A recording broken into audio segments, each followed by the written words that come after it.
Jā, sveicināti visi klātsošie. Prieks jūs visus tiešām redzēt par spīti tropiskajiem apstākļiem ārā, kad tikāt cauri visiem lietiem.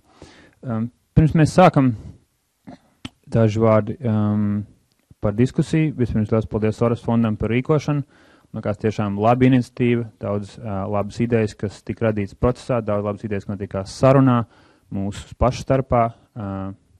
Sarunās ar tiem cilvēkiem, kas bija diskusijās klātesoši. Un es domāju, ka tā ir labs stimuls tādai ieinteresētai sabiedrības daļai pārspēst jautājumus, kur nav nebūtu atrisināmi pāris soļos. Pirms es pārēju pie īsas prezentācijas, cik no klātesošiem šodien šeit bija klāt diskusijā oktobrī? Jā, tad es atļaušos mazliet pastāstīt līdz ar to, ka lielākā daļa nav bijuši klāt to, ko es biju sagatavojis uz oktobra diskusiju, un tad mēs pārēsim pie tiem jautājumiem, kas izriet no tās sarunas, kas mums notikās oktobrī, un no tām atbildēm un tēzēm, kas izrietēja no mūsu kopējās sarunas. Tātad jautājums par teritoriju attīstību tika frāzēts caur sarukšanas prizmu. Mēs Latvijā esam bieži runājuši par demogrāfiskiem jautājumiem, par iedzīvotāju novecošanu, par iedzīvotāju skaitu samazināšanos un par migrāciju. Teritorijas sarukšanas kontekstā mēs sakam, ka visi šie trīs iepriekš minētie faktori sapūst vienā tēmā, kad līdzšinējā Latvijas teritorija vairs neizskatās tāda, kādu mēs atspoguļam to administratīvajā dalījumā. Kā mēs uzsākām šo tēmu, ir tas, ka šis administratīvais dalījums neatbilst vairākās Eiropas valstīs, proti 54% no Eiropas, un proti šis jautājums nāk tikai Latvijā, 54% no pilsētām Eiropā sarūk, proti iedzīvotāju skaits sarūk, pakalpojumu kvalitāte sarūk, koproduktu sarūk, un Latvija, protams, viena no tām valstīm, kuru pilsētas sarūk. Zilie punktiņas kartes ir tās valstis, kur pilsētas sarūk. Sarkani ir tie punkti, kas aug, un tie gaišie, praktiski neredzamie uz šīs kartes, ir tie, kas stāv uz vietas. Proti, situācija, kas notiekās Latvijā, nav nekāds jaunums. Un līdz ar to mūsdienu ģeogrāfi, sociologi un citi pētnieki saka, ka jautājums par attīstību ir pamatīgi jāpārskata. Ko mēs saprotam ar attīstību, kā nepārtraukt iedzīvotāju, dzīves kvalitātes un ekonomikas augšanu, praktiski vairs nav iespējama. Tas vienkārši faktiski vairs notiekās tikai pusē no pilsētu, un tā teikt, šis process liek uz lāpstiņām ne tikai Austrumu Eiropu, bet arī daudz spēcīgākas valsts. Un šeit nav nekāda, tā teikt, divu soļu kombinācija vai trīs pareizās atbildes, kā mēs no šīs situācijas iziesim, un ir daudz pētnieku, pieņemsim Bauhaus universitātē Vācijā, tiek uzstīts, ka mēs vairs nekad neatgriezīsimies pie tādas idejas, kā mums bija pēc otrā pasaules kara, kuru mēs visu laiku augsim 10, 20 gadus. Tāda attīstība praktiski Eiropā vairs nav iedomama, izņemot, ja mēs atveram robežas, ko mēs zinām, tas ir sāpīgs jautājums.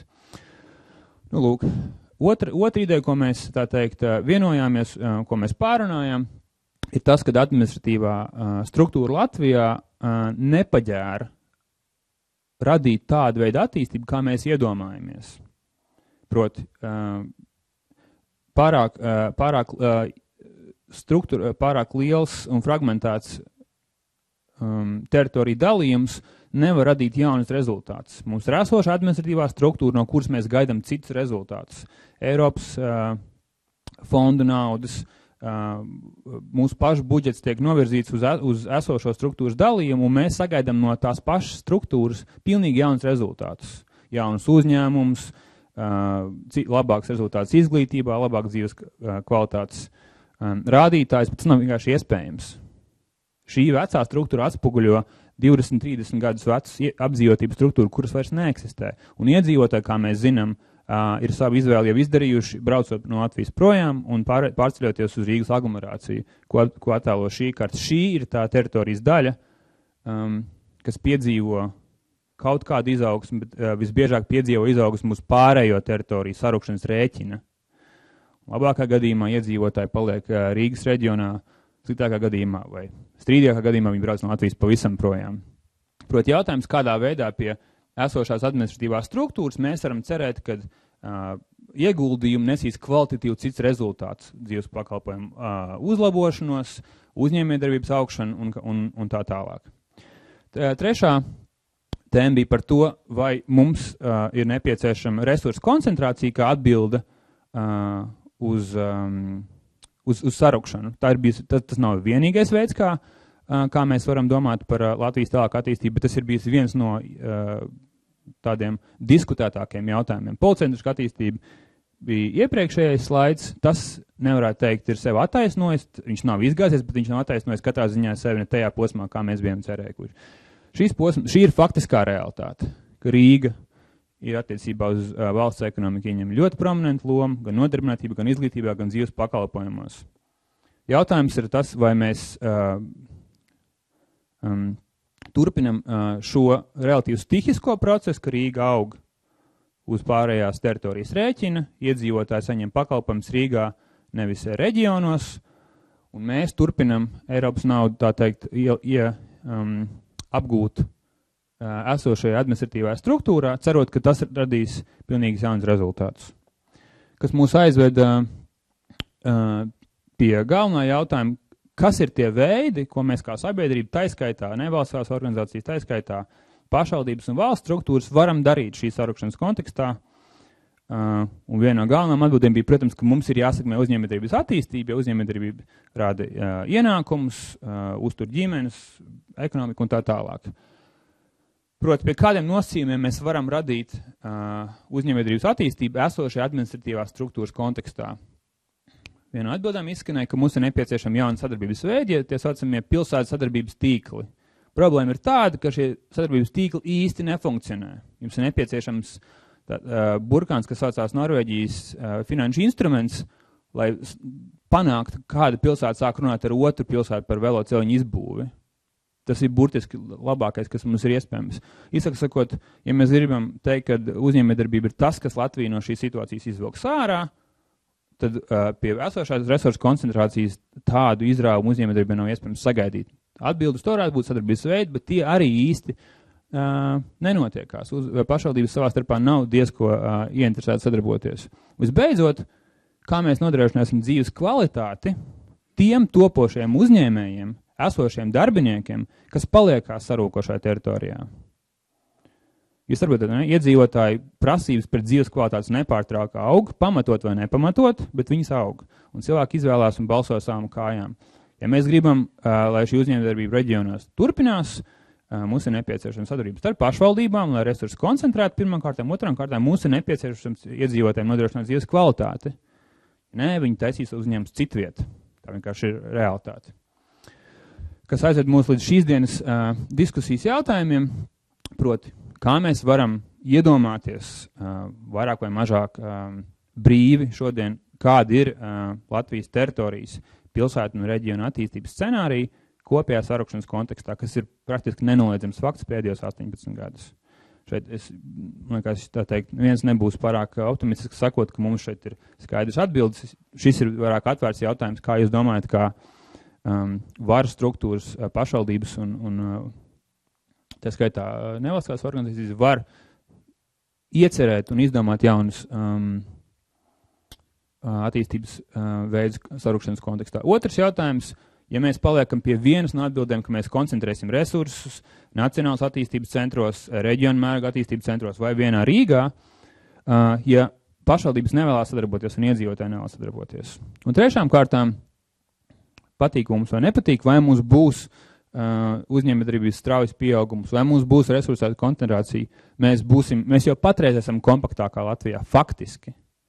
Kā mēs iedomājamies, kāda varētu būt dzīves kvalitātes nodrošināšana kompaktākā Latvijā.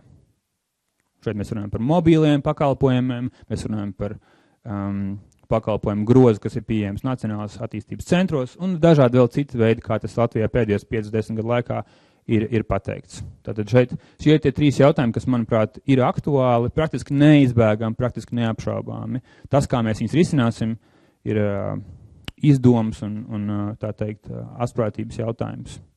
Varbūt es varētu aicināt klātsošos deputātu kandidātus priekšā, mēs varētu sākt diskusiju. saimnes deputāts, bet kuri grasās? Negrasās?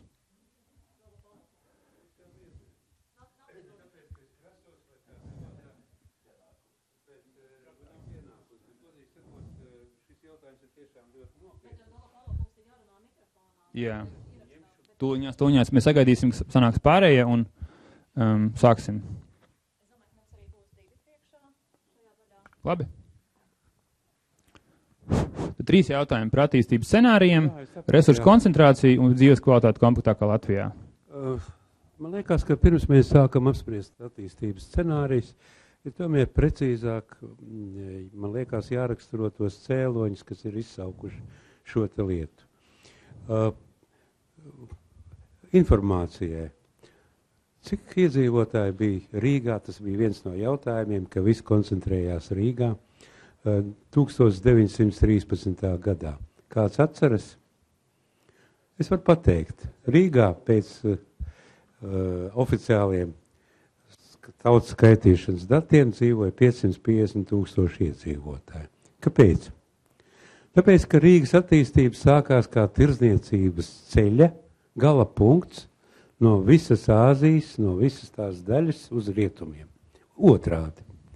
Pēc tam parādījās apstrādes rūpnīcas Rīgā, un tur ļoti strauji kāpums bija 19. gada nogalē. Un līdz ar to izveidojās tāds scenārijs, ka Rīga Krievijas impērijas laikos bija pirmā pēc apgrozījuma osta visā impērijā. Tā ir realitāte, ar ko var ņemt vērā, var neņemt vērā, bet jārēķinas. Tas savukārt diktēja arī attīstības veidus un ceļus visam pārējiem. Kad mēs runājam par administratīvā teritoriālā dalījuma modeļiem, savā laikā, kad tās sarunas tikai sākušās, Eiropa uzskatīja, ka Latvijā ir jābūt tikai vienam plānošanas reģionam, jo pēc teritorijas platības, pēc iedzīvotāju skaita, Eiropas mērogā, tas ir viens maziņš, neliels plānošanas reģions. Runājot par reformu, reformas rezultātā no 532 teritoriālām pašvaldību vienībām ir palikušas 119. Līdz ar to tas process it kā iet uz priekšu. Bet no otras puses pašvaldības šodien, ticēsiet, neticēsiet, bet absolūti nav ieinteresētas un absolūti nenodarbojās patiešo ar uzņēmēju darbību. Tas nozīmē uzņemās darīt tās lietas, kas veicinātu attiecīgo nozaru attīstību savā teritorijā. Nav ne ekonomisko stimulu, nav ne finansiālo stimulu, nav arī kapacitātes, kas ļautu to darīt. Kāda scenārija varētu šeit būt? Pirmais un galvenais manā skatījumā ir tas, ka ņemot vērā, ka migrācija nav tikai Latvijas raksturīgā īpašība un pazīme, tas ir visā pasaulē notiek, un tā problēma ir tiešām pasaules mēroga problēma, darba spēka un cilvēku migrācija kā tāda. Līdz ar to, kas tur cilvēku pie savas dzīves vietas? Mājoklis. Un ja mēs runājam par attīstības scenārijiem, droši vien, ka kā pirmo prioritāti vajadzētu likt mājokli un ceļu līdz tam mājoklim, pakalpojumu paketi, kas ir sasniedzams attiecīgā laika posmā, ceļā no mājokļa līdz pakalpojumu saņemšanas centram vai iestādē un tā tālāk. Trešais. Kādas nozares mēs varētu attīstīt, ja mēs runājam par attīstības modeļiem? Nu, droši vien diez vai atgriezīsies laiki, kad mēs atjaunosim VEFu, kas ražoja visu, sākot no lidmašīnām un beidzot ko.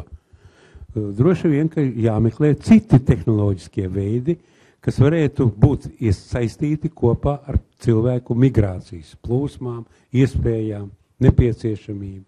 Jo visi cilvēki, kas pēc sevis spriež, ir ļoti konservatīvi. Un ja var atrast kaut ko tuvāk, tad viņš atradīs kaut ko tuvāk. Bet, ja viņš varēs tikt galā ar savām prasībām un savām problēmām. Jurista ievadā teica, ka trūkst viena diskusija, kā padarīt cilvēkus laimīgus. Man liekas, ka tā diskusija būtu iesākama ar jautājumā, kas ir laime cilvēkam, priekš cilvēka. Tas ir būtisks. Tāpēc runājot par attīstības scenārijiem, man liekas, ir jāformulē sākumā varbūt tie postulāti, ko un kā mēs gribam. Ja mēs gribam saglabāt cilvēkus, tas ir viens scenārijs.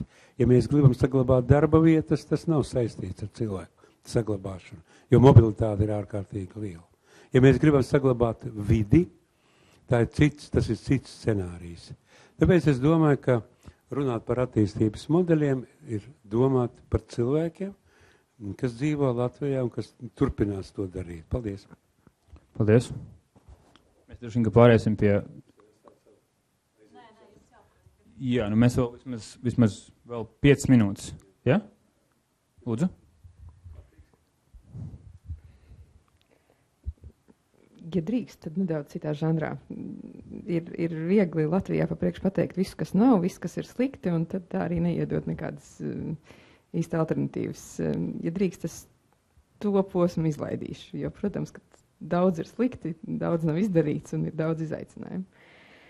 Un tad mēs varam paskatīties, varbūt, tomēr, kas ir izdevies un ko darīt. Ja jautājums ir par attīstības scenārijiem sarukšanā, tad ir tiek izvirzīta tēze, ka mēs neprotam sadarboties un ka sarukšana ir liels izaicinājums. Te es uzdrošināšos nedaudz oponēt. Neskatoties uz to, ka pēdējos gadus skaidrs, ka mūsu pilsētas un ciemi ir sarukši, paskatāmies uz vienalga, jebkuru no pilsētām, Cēsis, Madona, Līgatne, pat mazās. Viņas visas ir kļuvušas kā kvalitatīvāka dzīves vide. Sakārtotāks, attīstītāks un īstenībā pat arī ar darba vietu piedāvājumu. Ar to ir iespēja, un tīpaši tas ir redzams tur, kur ir aktīvi pašvaldību vadītāji, kas domā par to. Otrs tātad par to, vai māk vai nemāk sadarboties, es domāju, ka ir normāli, ka pa priekš tiek iedots burkāns. Jo, pat bērni, tad, kad iet uz tautas deju pulciņu, viņi jau neiet tikai tā kā dejošanai, viņi iet tur gūt prieku un kādu socializāciju. Līdz ar to gandarījums par sadarbošanos ir normāla lieta. Jā, arī tas ir naudāts ar kopējiem projektiem. Ir problēma uz pašvaldību starpā sadarboties, acīm redzot, tas, kas ir jāpiespiež primāri un ko valdība varētu vieglāk teorētiski izdarīt, ir piespiest sadarboties ministrijas labāk, ir tīpaši reģionālā līmenī. Mēs zinām, ka tā ir vienmēr viena no lielākajām problēmām. Mēs varētu tā vietā, kad teiksim, labi, rītdien sadarbojoties 5 pašvaldības, šodien vienā mājā mēs saliksim vienoto pakalpojumu centram gan valsts ieņēmumu dienestam, gan lauku attīstības dienestam, gan citiem.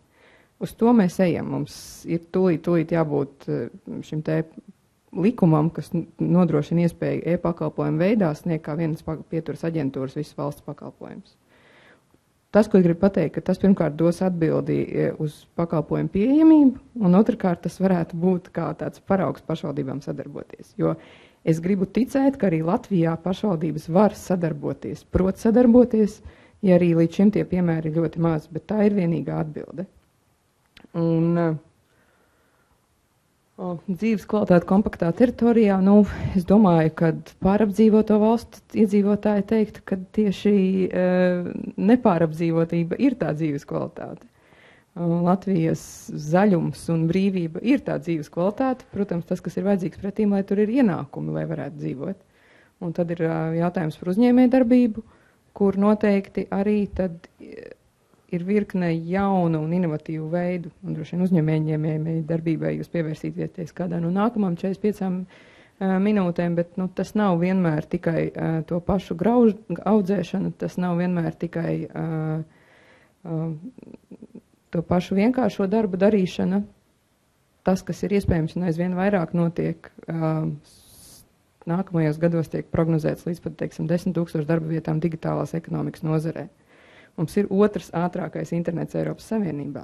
Tas var dot tās darba vietas arī reģionos. Jauniem, moderniem cilvēkiem ar labu izglītību, kas vēlas dzīvot ļoti kvalitīvā dzīvesvidē un strādāt, varbūt līdz šiem laukos mums netradicionālās nozarēs. Bet man īstenībā būtu vieglāk turpināt to sarunu varbūt par nedaudz konkrētākiem jautājumiem, jo tagad mēs esam iegājuši tādā ļoti plašā, saprotu, Viesturs savu darbu vēl raksta. Es pagājušajā gadā savu doktora darbu par reģionu ekonomiku savām 500 lapām aizstāvēju. Vieglāk, man liekas, ir paņemt šaurākā jomā. Mēs ļoti labprāt, Daugavpils kungs, noslēdz sarunu, sakot, ka cilvēks ir attīstības scenārija centrā, un viņa dzīves kvalitāte, es gribētu paturpināt, es pabeigšu vēl Polgus, un tad jūs minējāt, ka nepieciešams ir pievērst uzmanību tam, kādā veidā mēs apkalpojam cilvēku vajadzības, ka viņam ir konkrēts pakalpojumu gross, konkrētā attālumā no dzīves vietas. Kā jūs domājat, es jums pilnīgi piekrītu, kādā veidā jūs domājat, šis pakalpojumu gross varētu tikt finansēts un kļūt pieejamāks nekā patreiz? Es pateikšu tā, ka, teiksim, bet šodien paņemiet tādu lietu kā ātrās medicīniskās palīdzības sistēma, ja? Tur ir viens konkrēts kritērijs, cik minūtēs ātrā palīdzība var tikt pie klienta, ja, nepieciešamības gadījumā. Tās normas ir noteikts. Tā var pateikt par visiem tiem sociālajiem pakalpojumiem, kuras ir nepieciešami cilvēkiem. Bet viena replika, ko es gribētu varbūt oponēt drusku Zandai papildināt to, ko es teicu. Valsts attīstības modelis sākās ar teritoriju attīstības modeļiem. Tur, kur mums klibo attīstības modeļi teritorijās, tur mums klibo arī visa pārējā sistēma. Viens piemērs, atkal, lai nebūtu tukša runāšana. Jūrmala. Jūrmalas lielākā problēma ir tā, ka attīstības stratēģijā tur nav iezīmēts un noteikts skaidri un nepārprotami, kas tas ir. Vai tas ir vispasaules vai Latvijas kurorts, tas ir viens attīstības modelis, vai tā ir Rīgas un citas teritorijas guļam istaba, tas ir pavisam cits modelis, vai tas ir izklaides centrs, tas ir trešais attīstības modelis, vai tā ir rūpniecības zona, kas ir ceturtais modelis. Visiem varētu būt vieta zem saules, ja? Bet, ja mēs gribam reāli strādāt un reāls rezultāts sasniegt, mums ir jāizvēlas, jo nevar runāt par visu un guldīt līdzekļus visurien. Ja? Mums obligāti jāizvēlas tas kaut varbūt uz doto brīdi, bet tas modelis, kas ir dominējošs. Ļoti labi, Daugapungs. Jūs runājat par abi, jūs iezīmējāt, ka jūs uzskatiet, ka pārmaiņas nāks no politiskās iekārtas, proti tiks definēta skaidrāk uzdevumu konkrētām teritorijām. Es pareizi saprotu, vai ne? Un jūs uzskatāt, ka nepieciešams runāt ir par konkrētiem stimuliem ministriju līmenī un pašvaldību līmenī, kas viņam sekmēt viņu sadarbošanos. Ja ir izvēlēts ceļš, valdības uzdevums palīdzēt to ceļu. Jums nebūs noslēpums, ka Latvijā dokumentu trūkums, kas formulē attīstības, nekādā ziņā nav trūcis līdz šim. Jautājums, kāpēc jūs uzskatāt, ka šie dokumenti 20 gadu laikā nav spējuši formulēt attīstību konkrētam teritorijām, un kas varētu būt tas faktors, kas beidzot mums ļaus noformēt vienu virzienu un konsekventi viņam sekot? Es pateikšu, paņemiet nacionālo attīstības plānu. Tā iecer bija ļoti elementāra. Uzskaitītās prioritātes attīstībā, pie kam attīstībā konkrētam periodam, laika posmam kopš 2014. līdz 2020. gadam, paņemt tās prioritātes un atbalstīt to ar budžetu un ar Eiropas fondu līdzekļiem. Ja? Ļoti svēts paņēmiens un ļoti pareiza metode. Un jūs uzskatāt, ka tas netiek pildīts? Man liekas, tas tiek pildīts. Mēs pieņēmam nacionālo attīstības plānu, kurā ir 313 lapuses, kur ir nozīmētas vairākas prioritātes, tur ir pateikts viss un par visu. Mēs neprotam atteikties no daudzām lietām. Ja? Mēs runājam par visu, tāpēc mums tie attīstības plānošanas dokumenti ir vēl tik biezi un tik plaši. Jā, bet tas paģēr to, ka mums būs pilnīgi jaunas kvalitātes cilvēki, kas būs politiķi, kas rakstīs kompaktāk un skaidrāk, bet es domāju, ka tas nenotiksies.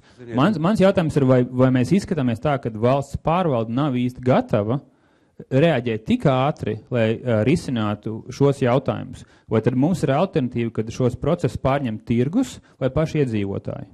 Tirgus to nekādā gadījumā nevar pārņemt, bet šeit ir tas viss ir process. Ja? Tas nav tā, ka, teiksim, atraut kaut kādu bildīti, izrauta no konteksta. Tas ir garš un diezgan sarežģīts process. Ja mēs gribam panākt valsts pārvaldes struktūru, darbinieku kvalitātes izaugsmi, ja mēs gribam citu attieksmi, arī pret tām pašām vēlēšanām, pret visu pārējo, mums ir kā pirmo prioritāti, ja var tā teikt, piedodiet par tā taftoloģiju, mums ir jāliek izglītošana. Izglītošana vispār. Mēs daudz runājam par izglītības reformām, mēs nemākam... Palkungs, mums nav neviena diskusija Latvijā, kas nebeigtos ar sarunām par diskusiju.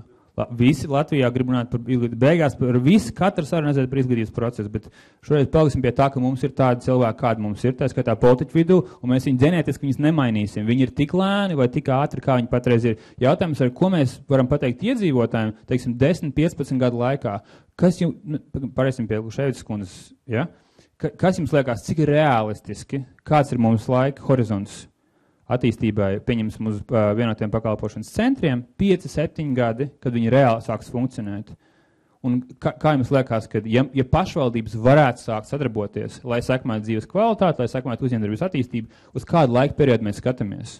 Pēc jūsu pieredzes, nezinu, 5-7 gadi jūs zinat, par ko jūs runājat? Vienoto pakalpojumu likums, es domāju, būs gada laikā. Tad būs tā teorētiskā iespēja visiem darīt. Tas, kas reāli, tas pilnā mērā, es domāju, ka darbosies tiešām 5 gadu laikā.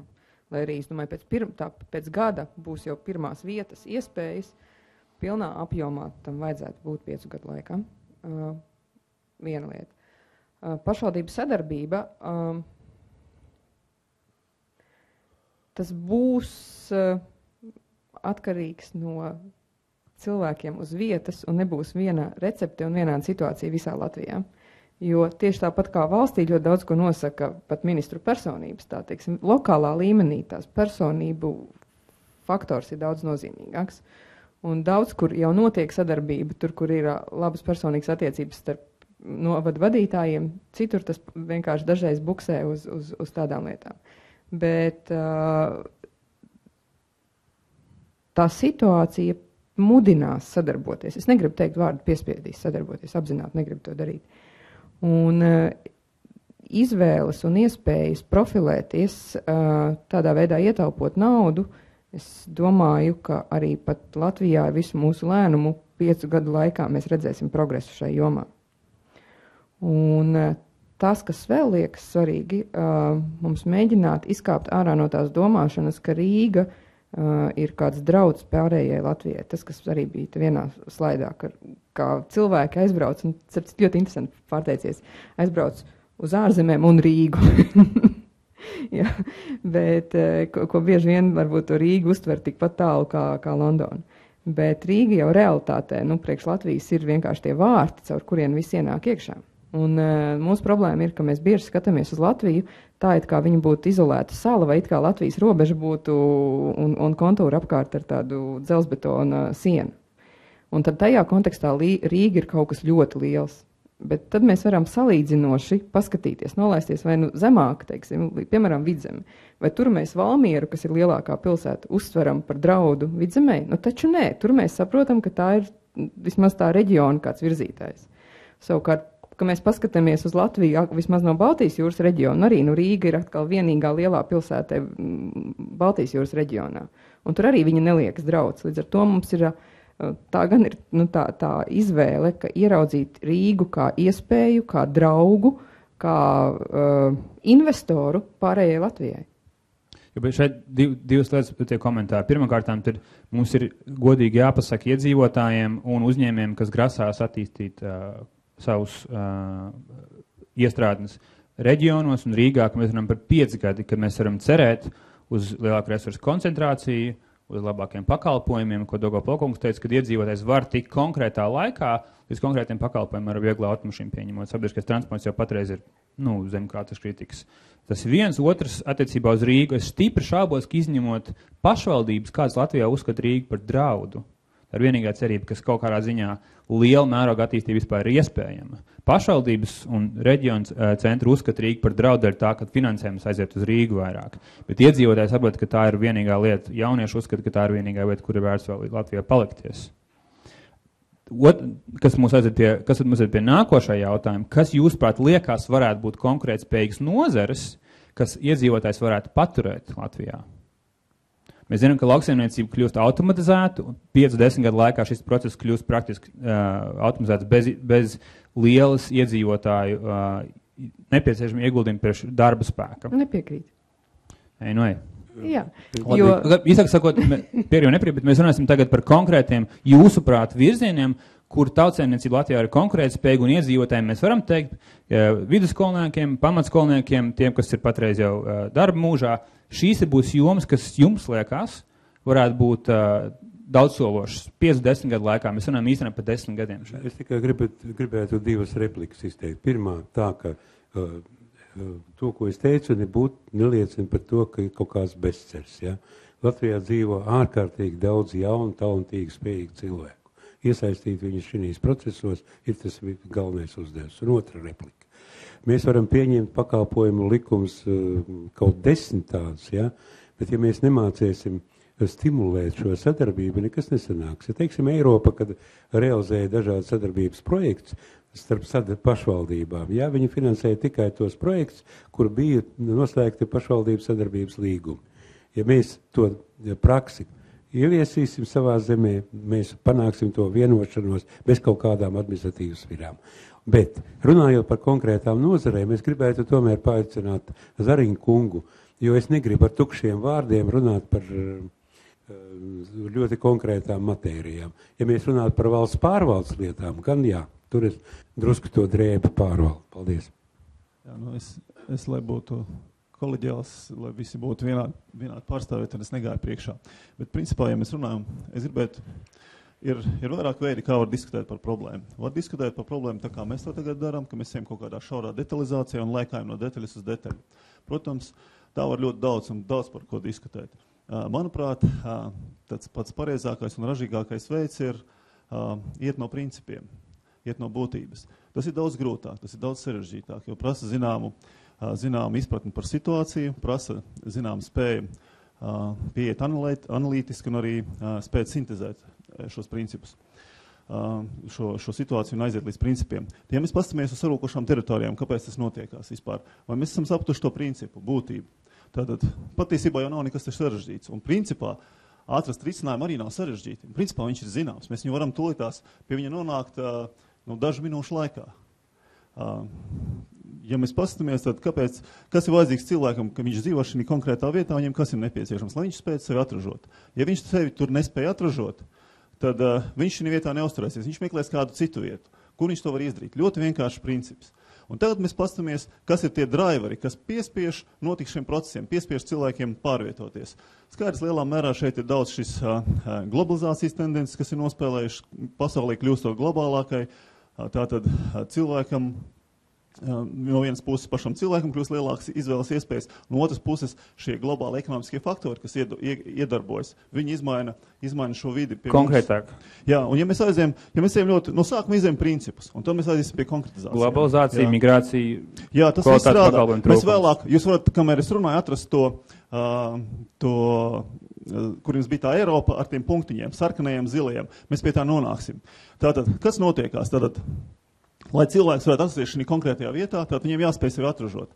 Ja viņš nevar apmierināt savas vajadzības, viņš jau patreiz nevar. Jā, tur jau tā lieta. Ja viņš viņas nevar apmierināt tad, lai viņš varētu apmierināt savas vajadzības, tad viņam ir kaut kādas vērtības jārada pretī. Tad, ja viņam nav tādā vietā iespējas radīt šīs vērtības, un otrs nav iespēja apmierināt šīs savas vajadzības, vienkārši tāpēc, ka tur nepiedāvā to visu. Protams, viņš ies no turienes projām. Tātad jautājums, ja mēs negribam, lai notiktu šī sarūkošās teritorijas tendence, tad mums ir jāpanāk tāda iespēja, lai cilvēkam tur atrodoties būtu iespēja to šādas vērtības radīt. Tā būtu nepieciešams daudz vairāk naudas, nekā mums patreiz ir. Jā, nauda, pie tā mēs arī nonāksim, ka nauda tiešām resursi priekš attīstības, un tas ir ļoti loģiski. Visu pasieties dabā. Mazs bērns, ja viņš grib izaugt, ja jūs viņu nebarosiet, viņš neizaugs. Kā jūs domājat, vai tas būtu šī pati loģika nedarbojas uz citiem procesiem? Jā, mēs līdz tam arī aiziesim. Un tas mums vienkārši tikai 5 minūtes jā, bet to, ko es piedāvātu, ka mēs vispār šo diskusiju mainam pašlaik. Šī sadalījums pa šīm nozarēm, kā mēs esam pašlaik piedāvājuši viņas skatīties, viņas ir ļoti nosacītas. Jo principā visas šīs lietas attiec uz vienu to pašu. Ja mēs runājam par šo sarūkošo teritoriju, tad tā būs gan transporta jautājums, gan izglītības jautājums, gan uzņēmēja darbības jautājums. Viņi visi ir savstarpēji saistīti. Tas, ko es tagad mēģinu darīt un mēģinu parādīt, kā šī savstarpējā saistība strādā un kā iet uz šo risinājumu. Un tad izējot no tā, mēs varam par katru šo atsevišķo funkciju runāt. Tātad, atgriežoties pie tā visa. Kā mēs varam panākt to, lai šīs vērtības šeit tiktu tādā vietā, kur cilvēks atrodas, viņš varētu viņas radīt vairāk. To, ko mēs redzam, un te mēs nonākam par šīm nozarēm, ko mēs runājam, kad pasaulē pašlaik, kur ir tas prezentācija ir kaut kur. To slaidu lūdzu atrodiet, kas kādreiz varētu viņiem uzskatām parādīt, kas notiekās. Ja? Tātad globalizācija novedus pie globālās konkurences. Eiropa, diemžēl, tam nebija gatava. Un tas ir viens no iemesliem, ko mēs pašlaik... Jā, mēs aiziesim... Jā, bet jāierauga šis globālais, saprotiet, tā ir lielākā kļūda. Es domāju, ka visi jums piekrīt. Es domāju, ka visi piekrīt visai tezēm, ko jūs sakat. Ja visi piekrīt, tad kāpēc nenāk vajadzīgi risinājumi? Jo principā... Tas ir tas jautājums. Jā, bet tas ir... Un es domāju, ka viņi nenāks tik vienkārši. Ja mēs darīsim visu, kā mēs esam patreiz darījuši, mēs nonāksim turpat, kur mēs patreiz esam. Mums jādara kaut kas radikāls savādāks. Jūs esat ļoti optimistisks. Mēs tur vairs nenonāksim. Tieši otrādi. Gaida ļoti diezgan dramatiska nākotne. Mēs darām patreiz visu, kā mēs esam darījuši 20 gadus. Tātad, ko mēs redzam? Tātad, ja pabeidzot par šo globalizāciju, ko es vēlēs pateikt, tātad globalizācija nosaka to, šī globālā konkurence, kad tās jomas, kas ir konkurence, ko tiešām var radīt šī augsto pievienoto vērtību, viņas tagad ir saistīts ar inovācijām. Ja cilvēki... Mums nav nekāds budžets tam inovācijas. Tieši tā, un tas ir tas, ko es mēģinu pateikt, ka visa šī diskusija, ko mēs tagad runājam, ir par tukšo. Nekas nerisināsies. Ja mēs tagad aizjām atpakaļ pie šī principa, mēs saprotam, ja mēs gribam, lai cilvēks tur atrastos, viņam jāspēj sevi atražot. Viņš spēj sevi atražot tikai tad, ja mēs nodrošinām šos ražošanas apstākļus, ir šīs jaunās iespējas, ka viņš var būt augstāk ražīgs. To mēs, kā mēs redzam, varam panākt. Pastamies uz šo grafiku, ko mēs ieraudzīsim, ko visa Eiropa pasaka. Tikai tieši tās valstis, kuras nodarbojas kurās iegulda nozīmīgi inovācijās, zinātnē, lūk šo augšražīgo iespēju attīstīšanā, tur mēs redzam sarkanos punktiņus. Mēs runājam, jūs arī... Otrs sarkanos punktiņus mēs redzam šeit lejasgalā. Es pieņemu, ka tā ir migrācija. Un te mums arī atbildi, kas notiksies ar mūsu labo zemīti, ar šīm mūsu labajām iespējām. Viņiem vienkārši ir forši klimats Spānijā. Tas arī jāatbilst. Jā, arī tas, jā. Tad mums ir divi varianti. Vai nu mēs izdarām principiāls secinājums par to, ka mūsu esošais veiksmes tās ir pilnīgi garām. Viņš ved šo valsti tiešām uz sabrukšanu. Un mainam principiāli šo kursu un sākam tiešām domāt par to, uzrīkstamies ieguldījumu attīstībā. Ko ietver sev inovācijas? Inovācijas tas ietver gan izglītību, gan ražošanas attīstību. Tas ir Lūk, tā būs nākšana, tur gads pārņems. Jā, tieši tā, tāpēc es saku, šīs ir savstarpēji saistītas jomas. Alternatīvi, ja mēs to nedaram, tad mums jāreģinās ar migrāciju. Ja mēs turpinām šo zemās produktivitātes līmeni, mūsu paši cilvēki to negribēs darīt, skaidrs, kas to darīs migranti, kas ir gatavi to darīt pa lēto. Tas ir tas, uz ko mēs neglābam ejam. Un visas šīs diskusijas, ko mēs tagad runājam, viņas ir pa tukšo, viņas nestrādās. Labi. Ja mēs to gribam atrast, jāiet šajos pamatos iekšā. Nākšu izskatīt būs par izglītību. Jā. Zanda, 3 minūtes, un tad mēs pāriesim pie zāles jautājumiem. Ja, es esmu arī saimā pieradis, ka Zariņkungs ir spējīgs aizpildīt 97% laika. 3 minūtēs, tātad jautājums bija par nozarēm. Kādam ir jārūpējas par to? Jā, aizpildu tukšumi. Pirmais bija jautājums par lauksainiecību. Tas, ko es nepiekrītu, kad viss būs tikai tehnoloģijas, mašīnas. Es uzskatu, ka Latvijā lauksaimniecība nebūs konkrētspējīga tajā, kas ir lielā konvenciālā lauksaimniecība, lai sacenstos ar, teiksim, Amerikas ģēmo ražotājiem. Līdz ar to tā drīzāk ir nišas lauksaimniecība, mazi, ļoti kvalitatīvi, teiksim, produkti, drīzāk uz bioloģisko lauksaimniecību orientēti. Pārtiks pieprasījums aug, kvalitatīva preci būs ļoti dārga. Labi. Otrs, jau minētais IT. Mēs Eiropas Savienībā ir prognozēti tiešām 10 000 darba vietu digitālās ekonomikas jomā. Labi. Latvijai ir priekšrocības tur, Labi. Gan infrastruktūra, gan zināšanas. Trešais, tas, ko es sauktu par ģimenes uzņēmumiem un dzīvesveidu uzņēmumiem. Mazi uzņēmumi, ko es kaut vai paskatos savā novadā, ir pēdējos pāris gados ir brīnišķīgā konditoreja, teiksim, 3 kūkas, kur māsas ir izveidojuši, un to ir viņas sev nopelna iztikai. Vai maza vīna ražotne, kas ražo, pārdod, ir gan kā produkcija, gan tā turisma objekts. Šis tātad ģimenes biznes un kā dzīvesveida biznes. Jā, un es redzu, kā it īpaši jaunā paudze ar degošām acīm uz to skatās, meklē savas iespējas un veido daudz jaunus uzņēmumus.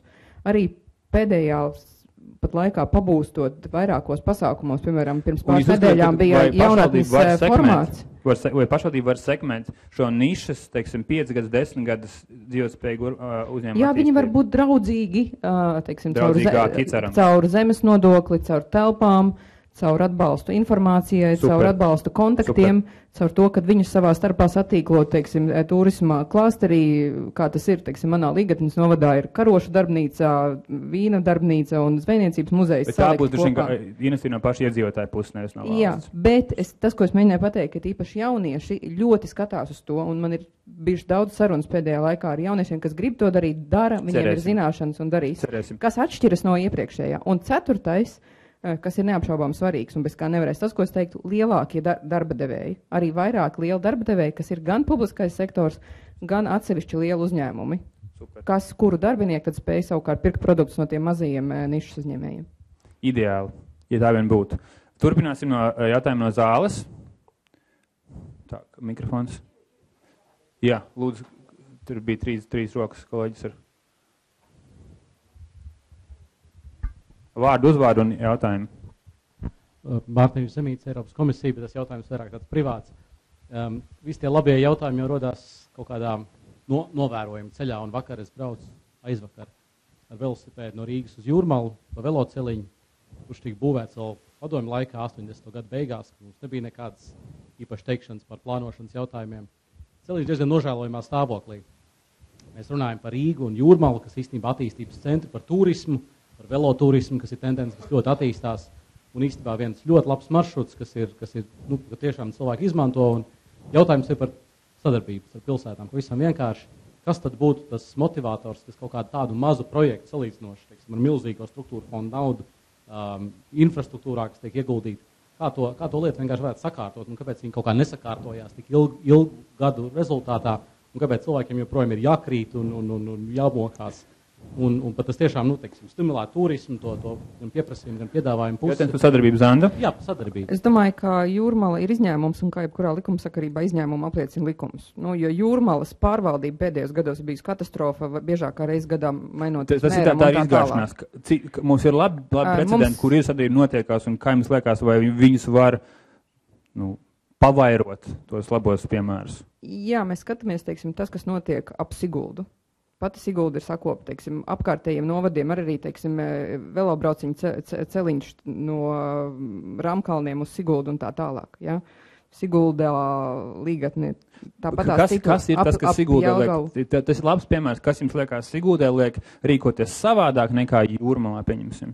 Tur ir vienkārši labāki cilvēki, tad mums jāiet pie ģenētikas atkal ir. Vai tur ir kaut kādi, kā jūs minējāt, burkāni, kas ir vairāk naudiņas, cilvēki lielāki inerci, gravitēt pie naudiņas? Es domāju, divas lietas. Viens ir tā kā prāta zināšanas tās personības, kas ir ievēlētas.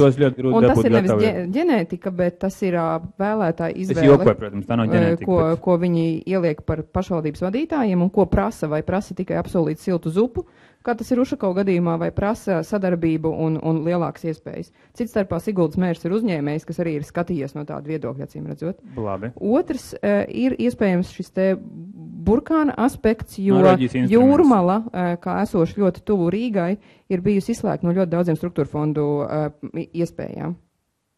Nabaga Jūrmala. Labi, jautājums vēl kāds, mums ir šiem palikušās 2 minūtes. 2 jautājumi kolēģi aizmugurē un šis kungs. Jā, vēl viens. Tas būs 3, bet tiekam ātri pie jautājumiem, un tad mēs ātri tiksim uz atbildēm.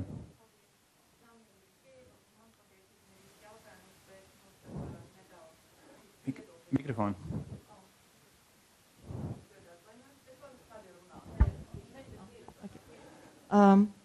Tas, kas mani nevis pārsteidza, bet es nedaudz nokavēju, tāpēc nedzirdēju sākumu.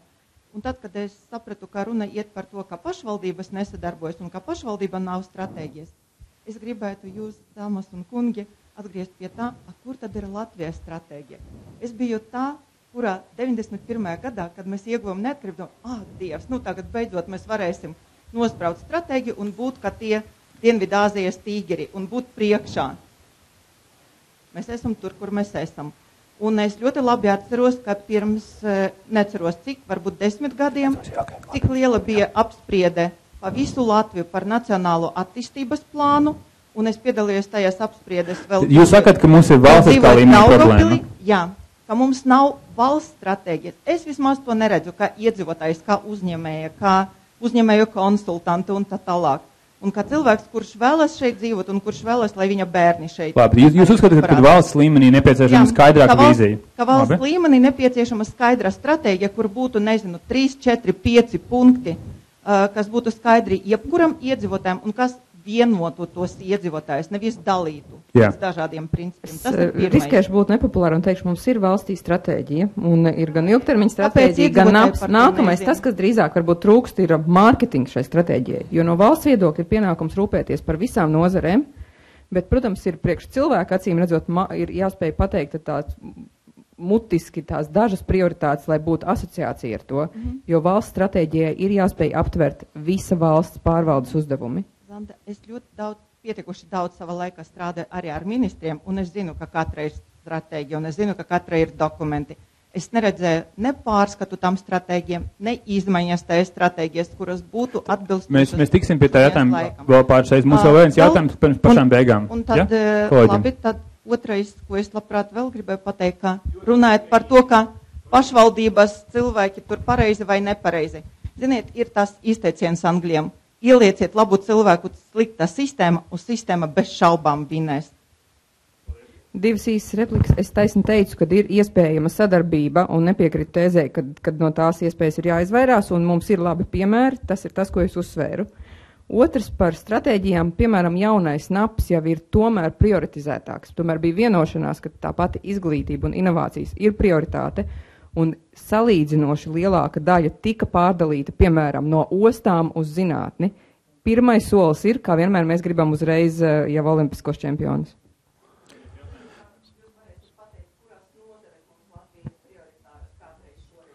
Lūdzu. Aivars Lasmanis. Šīs dienas diskusijas objekts ir dzīves kvalitāte noteiktā kultūra vidē, tas ir Latvijā. Un organizatori piedāvā 4 indikātorus. Tā ir teritorija, transports, izglītība un uzņēmēja darbība. Lai mēs varētu sekot šai te attīstībai, kā arī redzēt, vai kas lācītim vēderā, tas ir kā tā dzīves kvalitāte, vai patiešām viņi ir veseli, vai tikai tā nav butaforija, vai tikai tā nav filosofiskā līmenī diskusija, mums jāveic mērījumi. Un man būs 4 reizes šie jautājumi, es vairāk necelšos augšā par šiem jautājumiem, bet 4 grupām par šiem te indikatoriem būs viens un tas pats jautājums. Cienījamie kolēģi, nosauciet lūdzu jūsu prāt 3 galvenos indikatorus, šī gadījumā teritorijā, kurus būtu jāmēra, uz kuriem būtu jātur puls, tad jāmēra puls, vai tur viss ir ok. Paldies. Ļoti labi, paldies. Numur 1 absolūti cilvēku kapitāls, jeb šo iespēju tad cilvēkiem tur arī iegūt zināšanas un prasmes pilnveidot. Otrs, kas ir no dzīves kvalitātes ļoti svarīgi un ko viss parāda, ir socializācija. Tādā gadījumā mēs varam mērīt šīs sadarbības spējas tieši un sadarbību savā starpā, tīklošanos, sociālās iespējas pašvaldībā. Un trešais absolūti un noteikti tās darbvietas. Paldies. Mūsu laiks, diemžēl, šai diskusijai ir paritējis. Es esmu pilnīgi pārliecināts, ka visi nākušo diskusijas šos jautājumus pacels vēl vairāk, jo gala beigās teritorija attīstība, kas te tas vien ir? Teritorija ietver zinātni un izglītību un uzņēmējdarbību, līdz ar to es nedomāju, ka mēs kaut kādā ziņā pāraujam šo sarunu, mēs šo sarunu turpinam ar nākošo diskusiju ciklu par transportu. Es gribēju tā kā no savas puses apkopot šo sarunu, sakot, ka mums joprojām gan eksperti, gan deputāti, gan klātsošā līmenī ir pārāk liels uzsvars uz to, ko pašvaldības un valsts var darīt. Un tā ir, man liekas, viena daļa no problēmas un nevis no risinājuma. Mēs 20 gadus esam gaidījuši daudz vairāk no plānošanas dokumentiem, no skaidrākiem uzstādījumiem un no amatpersonām, kuras ir godprātīgākas, kompetentākas un izdarīgākas un sadarbīgākas. Tas, man liekas, ir tas pats ceļš, ko mēs esam gājuši līdz šim. Es domāju, ka ir laiks arī mazliet radošākiem piegājieniem, kādā veidā nodarboties ar teritorijas attīstību, ko iedzīvot arī paši dara. Viņi vai nu brauc projām, viņi paliek uz vietas un sāk uzņēmumus, kas nav tieši atkarīgi no valsts donora vai no ienākumiem vai no palīdzības, kas ir. Tas ir svarīgi un labi, ka valsts pēc 5 gadiem vai 10 gadiem varēs radīt sociālās pakalpojumus uz vietas bet es tīpaši šaubos, ka tādā veidā mēs varam iegūt daudz strauju teritoriālu attīstību. Paldies!